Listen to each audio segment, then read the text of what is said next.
গতকালই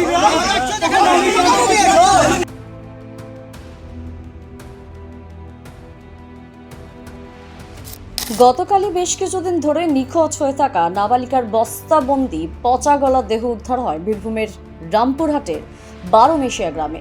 এই ঘটনায় শ্যামপাহাড়ি শ্রীরামকৃষ্ণ শিক্ষাপীঠ বিদ্যালয়ের এক শিক্ষককে গ্রেপ্তার করে পুলিশ।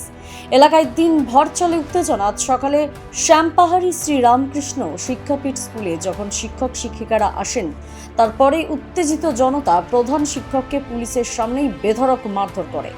পুলিশ কোনো মতে জনতার রোষ থেকে বাঁচিয়ে প্রধান শিক্ষককে উদ্ধার করে নিয়ে যায়। গোটা স্কুল চত্বরে চরম উত্তেজনা সৃষ্টি হয়। স্কুলের সামনেই বাঁশ লাঠি ফেলে বিক্ষোভ দেখাতে শুরু করেন গ্রামবাসীরা। এই বিক্ষোভের জেরে রামপুরহাট থেকে ঝাড়খণ্ড বিহার যাওয়ার রাস্তা অবরুদ্ধ হয়ে পড়ে।